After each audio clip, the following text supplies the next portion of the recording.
And one of the most blatant is the fact that Santa knows when you have been sleeping, he knows when you are awake, he knows when you've been bad or good. And the psalmist writes of God, O Lord, thou hast searched me and know me. Thou knowest my down sitting and mine uprising. Thou understandest my thoughts afar off. And Solomon wrote, The eyes of the Lord are in every place, beholding the evil and the good.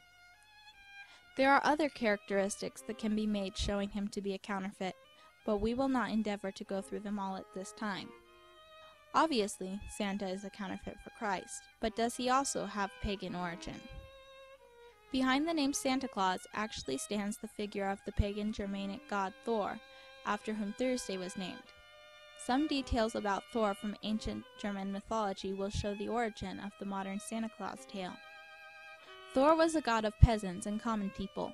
He was represented as an elderly man, jovial and friendly, of heavy build, with a long white beard. His element was fire, his color red. The rumble and roar of thunder were said to be caused by the rolling of his chariot, for he alone among the gods never rode on horseback, but drove in a chariot drawn by 2 white goats, called Cracker and Gnasher. Here then is the true origin of our Santa Claus. Is it a coincidence that on Mithra's birthday we have a man who wears a hat very similar to Mithra's hat? Santa seems to have bad connections anywhere you look. If you look at the name Santa, you can take the N out of the middle and place it on the end, creating the word Satan. Now perhaps that could just be a coincidence, but one of Santa's other names is Old Saint Nick. Take the saint out and you have Old Nick, which according to Webster's is a name for the devil. Has Satan accomplished his purpose as best he can in sitting in the sides of the north? Now what about Santa's elves? Could these cute little creatures actually have a sinister background? Well, let's see what Helena Blavatsky, the founder of the Theosophical Society, which incorporated Hindu and Buddhist beliefs into their teaching, has to say. Under the general designation of fairies and fays, these spirits of the elements appear in myth, fable, tradition, or poetry of all nations, ancient and modern. Their names are Legion, Peris, Devs, Jinn, Sylvans, Satyrs, Fauns, Elves, Dwarves, Trolls, Norns, Nisses, Kobolds, Brownies, Necks, Stromkarls, Undines, Nixies, Salamanders, Goblins, Ponks, Banshees, Kelpies, Pixies, Moss People, Good Neighbors, Wild Women, Men of Peace, White Ladies, and many more. These elementals are the principal agents of disembodied but never visible spirits at seances, and the producers of every phenomena except the subjective. Other sources also say that these cute little creatures are actually demons. So Santa and his elves are actually Satan and his demons. These demons are found in the literature and fables of many children's books and videos. Writers such as Shakespeare place these demons in their writings. Stories such as Cinderella, Sleeping Beauty, and many of the traditional myths place them in the minds of children. Trail of the Serpent says about Santa, "It is significant that the last day of the week, Saturn's Day, and the last festival of the year, the Saturnalia, celebrated on December 25, should be dedicated to Saturn, the oldest and slowest of the gods. It is also significant that this god of Saturnalia should be represented as an old man with a red face and should be given the name Nicholas, the roots of which are Nikolaos, victory over or destroyer of the laity or people. Compare with Nicolaitan's Revelation 2, 6 and 15, and see this word in Greek-English lexicons and Sanford's Cyclopedia of Religious Knowledge. Walsh in his story of Santa Claus shows clearly that this year-end god existed long before the legendary Bishop of Myra ever purportedly came on the scene of action, and there is not a shred of evidence that a saint by the name of Nicholas ever existed. It is interesting that this author connected the Nicolaitans, meaning followers of Nicholas, with Saint Nicholas. We should be careful since God says he hates both the doctrine and the deeds of the Nicolaitans. One of the deeds that those that promulgate the story of Santa Claus do is lie. Lying is listed twice in the list of things which God hates. These 6 things doth the Lord hate, yea 7 are an abomination unto him: a proud look, a lying tongue, and hands that shed innocent blood. and heart that deviseth wicked imaginations, feet that be swift in running to mischief, a false witness that speaketh lies, and he that soweth discord among the brethren. The whole story of Santa Claus is a lie. A sad story is told of a little child who had been made the innocent victim of the popular stories of Santa Claus, fairy tales, myths, and legends. As she grew older, learned of the deception. A little later, when she was very ill and knew that she must die, she asked her mother the pitiful question, "Is Jesus real?" We need to be really careful causing little children to stumble. We find a very interesting connection between the papacy and Santa Claus. Is it just coincidence that Pope Benedict wore a Santa-styled hat? BBC News, December 22, 2005 had the headlines, "Santa Pope woos Vatican crowds." The article states, Vatican officials say the hat, known as a chamorro, has been part of the papal wardrobe since the 12th century, but it has not been worn in public since the death of John XXIII in 1963. Another interesting connection between the papacy, Sunday worship, and St. Nicholas is that although there is a legend revolving around St. Nicholas, the Bishop of Myra, there was a St. Nicholas that was the Pope, also known as Pope Nicholas I. Speaking about one of the things that happened during Pope Nicholas's time, one author said this, Pope Nicholas I in the 9th century sent the ruling prince of Bulgaria a long document elucidating political, territorial, and ecclesiastical questions, and saying in it that one is to cease from work on Sunday, but not on the Sabbath.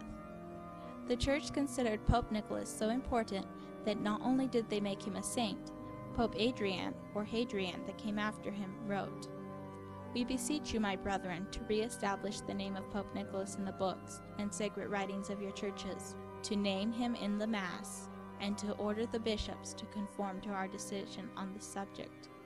Could there be a connection? Now let's look at the reindeer. According to various sources, reindeer are horned animals representing the horned god, or stag god, of pagan religions. So why are holly berries and ivy associated with this holiday? Holly berries were also considered sacred to the sun god. This gives a good reason why they are associated with the sun god's birthday. According to an 1800s paper, the ivy particularly was used in honor of Bacchus. Ivy has been known as the badge of Bacchus. In the game Mind Trap, it tells of an interesting situation. Heidi Bush has a cottage situated on a well-treed lot in northern Ontario. She enjoys keeping her lot in top condition by fertilizing, pruning, and removing dead wood and broken branches. However, Heidi has a rather strange habit regarding her little forest. Every once in a while, she'll chop down a perfectly healthy tree and put it in a large pot. She'll water the tree and fertilize it, etc., and a short time later, when she grows tired of it, she burns it. Could there be any rational explanation for this seemingly strange behavior? Most of you probably guessed the answer. It was putting up a Christmas tree. But this shows how irrational this behavior is to an outsider. So where did this weird ritual come from? An article from an 1890s paper said, in the Ladies' Home Journal for December, Mrs. Lyman Abbott says of the Christmas tree, "A German friend tells me that the true Christmas tree is not a mere show, decorated for the momentary amusement of children. It is a sublime symbol of the soul life of the Germanic people for 1,000 years. The tree itself is a celestial sun tree." And in the book The Two Babylons we read, the Christmas tree, now so common among us, was equally common in pagan Rome and pagan Egypt. In Egypt, that tree was the palm tree. In Rome, it was the fir. The palm tree denoted the pagan messiah as Baal Tamar, the fir referring to him as Baal Berith. Originally, Scandinavians would leave presents under the sacred fir tree of the god Woden or Odin. He would bless those who would do so. Now do we repeat this ritual? And does Odin, who ultimately is the devil, give his blessing to those who put presents under his tree? Basically, the Christmas tree is an idol. It is an idol that people kneel before and put gifts at its feet. Some say they do not worship the tree, but as someone once said, then what are you doing down on your knees putting presents under there? Here is an excerpt from a story of a Hindu girl that shows some of the aspects of pagan worship. At each image they paused to bow. and worship and give offerings of money, jewelry, and other valuables. At sunrise the priest awakened the gods with a bell, and then gave them their baths, clothed them, and decked them with garlands and jewels. Next the gods were offered their breakfast, and then they received their worshippers. In the afternoon the girls who had been married to the gods danced before them for their entertainment. Finally, in the evening, the priest lit candles and prepared soft beds where the idol shadows would fall on them as they rested for the night. Christmas certainly fits the description of pagan worship. For those that think false worship consists only of bowing down to a graven image, they are mistaken. Idolatry can be many things. In Revelation we read, saying with a loud voice, "Worthy is the Lamb that was slain, to receive power and riches and wisdom and strength and honor and glory and blessing." Anything you give your power to, in other words, if you allow it to have precedence in your mind, you are giving it power, and thus it is being what you are worshiping. If you spend lots of money on something besides necessities, you are worshiping it. If you allow something to control your wisdom, and you use your wisdom to something other than the glory of God, you have an idol. Now you can have your everyday tasks glorify God, but non-essentials should not take up our time, and money, and wisdom. Whatever you give your strength to, that includes your health. One lady went into town to buy gifts for Christmas when she was just getting over a sickness. As a result, she relapsed and was sick for another month afterward. Though many who celebrate may be sincere, this is still idolatry. If you ever think that something may be an idol to you, try giving it up, and you will soon know. Another connection with worship that we see is the music. Throughout the Bible, we see a connection between music and true and false worship.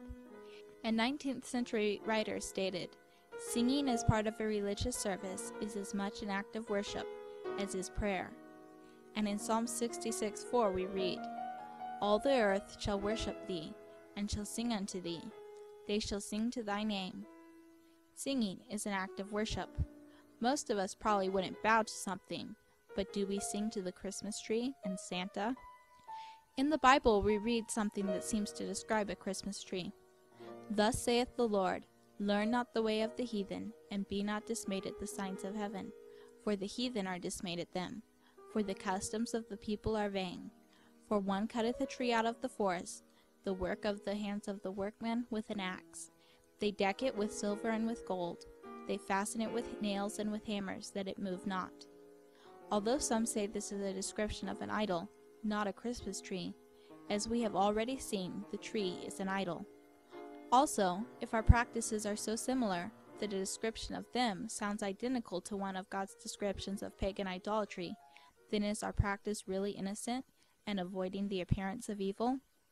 When we have a "Thus saith the Lord," it should outweigh any tradition. But some may say, the Christmas tree is so pretty. In the book of Genesis, a story is recorded of another tree that caused someone to go against a "Thus saith the Lord," because it was pleasant to the eyes. Now another thing you should realize is that groves were a major part of idolatrous worship. So much so that God told Gideon to cut down the grove when he destroyed the idol. And in Exodus, God said to Israel, "Take heed to thyself, lest thou make a covenant with the inhabitants of the land whither thou goest, lest it be for a snare in the midst of thee. But ye shall destroy their altars, break down their images, and cut down their groves." Now if you think of it, we still have groves. The Christmas trees are grown in groves, and then cut down and distributed among the houses. Paganism was almost destroyed. No longer could there be a grove. So has the devil taken parts of paganism and distributed them among the people, so in the end he can bring it all back to form a pagan papal religion? People have tried to Christianize the tree since they say Jesus died on a tree. But how far can you take this Christianizing?